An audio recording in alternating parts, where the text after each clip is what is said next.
What's up, everybody? Welcome to Podcast Now. I'm Alex, and in this video, I want to talk about 5 things I hope Scream's movie does not do, or that I don't want the movie to do in general. So this is pretty exciting for me. I may do the reverse of this video as well, which, by the way, is not just the reverse of the 5 things, but talk about some things that I'm like hopeful for, that I want to see in Scream. You guys will have to let me know in the comments if you want to see it. These are not like ranked, but these are just 5 things that I tried to come up with. I actually wrote them down, so I have a very loose general idea of where I'm going, okay? So number 1 that I don't want this movie to do is to do massive repeats. Now, all of these I believe we've probably talked about before in individual videos, okay? So nothing is maybe new if you've watched all of my videos, and if you have, honestly, thank you so much. I really appreciate it. But I've talked a lot about how I don't want this movie to just be Scream 1996, right? I don't want them to be the exact same movie because I don't think you can ever... I'm not like putting it past this movie to match. Like, I think if this movie is as good as it possibly can be,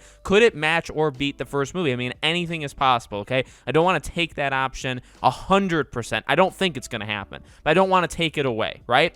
But with that being said, if you just copy the first movie, you will never be better than it. You will never even match it because you will always kind of be in its shadow. It's what Hollywood doesn't really understand all that much. It's what games, movies, TV, all that stuff. So, I'm not saying that this movie is going to do that. I think their blend is to try to have things feel similar, right? The ending is probably going to be pretty similar. The beginning, and I guess pretty similar as in, like, there'll be things that we recognize like they are, I guess inspirations of the first movie. I don't want this movie to be kind of beat for beat the, Scream 1996. Maybe even like in a way Star Wars Episode 7 was very much almost beat for beat Episode 4. Don't really want that. Number 2 is for this movie to be Sydney's last movie. I don't want that. Now, is that really in this movie's power to decide? Not really, but a thing that I've, said a couple times here and there is I want, or I guess not even want, like I'm interested in, like we've seen leaks and rumors, but sometimes like throwaway lines that maybe aren't actually throwaway lines, but people maybe perceive them as,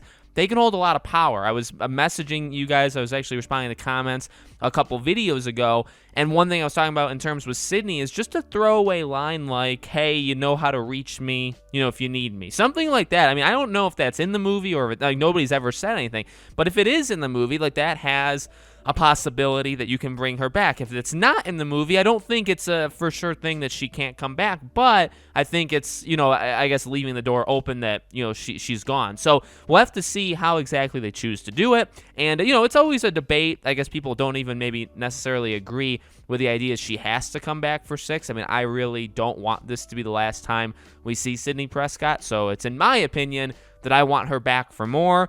And I know, not everybody agrees with that, but that would be something that I'm a little afraid of.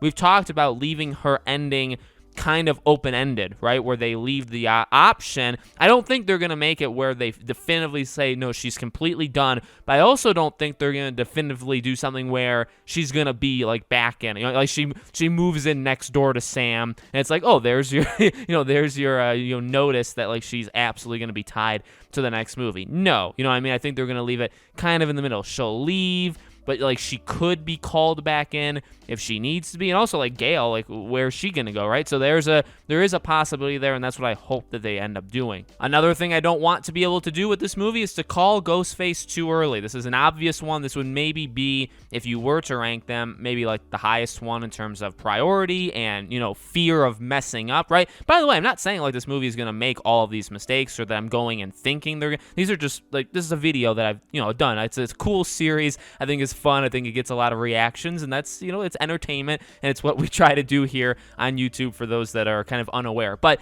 I do obviously not want to be able to call Ghostface. Now, yes, there'll be the people that say, well, Alex, you watched the trailer 500 times, and of course you're going to be able to analyze whatever. I mean, we're always going to have disagreements there. That's okay. When we're in the theater, sitting there, I guess even like in a general audience, it is going to be important, right? If you can tell, oh, it's Richie immediately. I'm not just saying it is Richie, but, if it is, right? To say, oh, my God, like it easily is him. Obviously, that's a failure, and that's one of the biggest things that this movie is going to have. I mean, any of these movies, really, ever since, well, 1 was kind of just you didn't really know anything about it, so really 2 on, that's always been something that's been something that they've had to contend with, where you have to hide it. You can't be fully sure going in, like, who's it going to be. Otherwise, you kind of ruin the movie itself. So obviously that's going to be very, very important. And I really hope that they keep us, even if you feel confident. And every time, like, I read a leak, I always have that moment of, I'm really sure this person's telling the truth, followed by, you know what, actually I feel like they're lying, or maybe there's a different cut out there that they'll like, I always have kind of self-doubt. So I do feel like when I'm in the theater sitting down, I will be debating with myself, like, oh my God, is it Wes or is it Liv? And I think I'll be doing that. And that's the best thing that the movie could offer. And so I'm glad that I'll probably be doing that. Number 4 is for Sam and the rest of the cast to disappoint. Obviously something I don't want to see. Now, we've talked about this. People have, I would say, a pretty high bar, or just a high thought of Sam, which I think is fine. I'm, I guess, a little bit less. I'm not even like pessimistic on it. I'm just not as optimistic. I guess maybe the opposite of it, but I'm not as optimistic as others that Sam is going to be some runaway hit. You're the Melissa. I have nothing against Melissa Barrera. I have nothing against what we've seen of Sam, but she's gonna have to lead. Even if they want to do the switcheroo and have Tara be the lead, of the next one, then that's the same thing.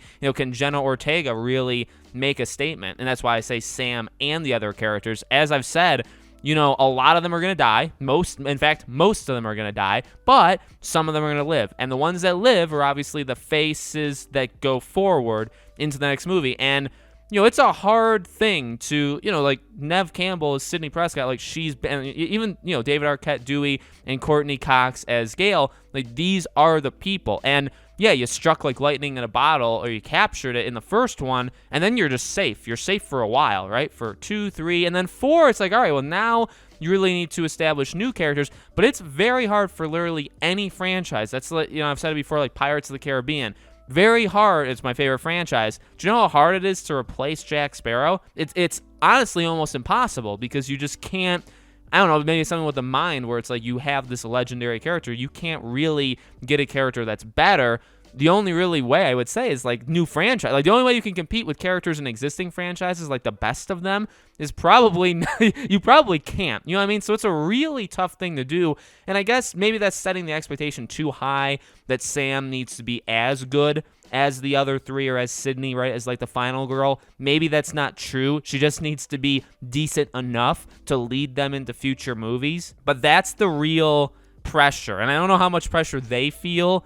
And I'm not saying they need to feel a lot of pressure, but they probably do, and they honestly probably should, in a way where, yeah, you need to hit. You need to hit on these characters, because if you fail and these characters aren't interesting, or they just don't have a lot to offer, or they're badly acted or badly written or whatever, and you go into the next one, if you can't get Neve back or whatever, you're stuck with the franchise is dead. We've talked about this in the live stream I did. The franchise is dead. I really think you do not continue with it, because Neve can't do it forever, and you can't expect her to be the lead forever. And if you can't have anybody ever take over for her, then, you know what I mean? Then you can keep trying, but eventually it's just going to sizzle out. Eventually people are going to lose interest. So that is the most important thing now that I think about it in terms of priorities. And the final thing is the kills. So what I don't want, I don't want the kills to feel like undervalued, like I'm not really one for like gore or anything like that. So I'm not really expecting like the greatest, most, creative thing of all time. Although I guess creativity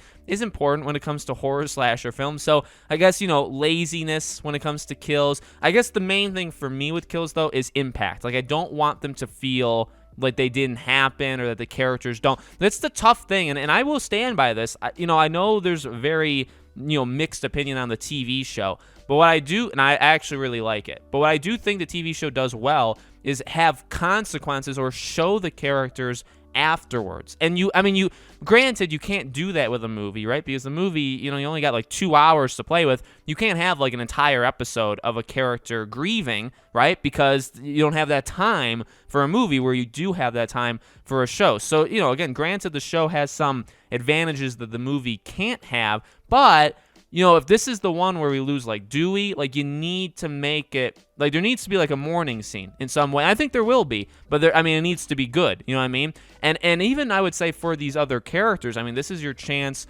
to do it. One of the things I think that's been so weak of these movies, especially 3 and 4, mostly, I would say. I mean, 2 had some pretty big shockers, and like Randy obviously was a huge shocker.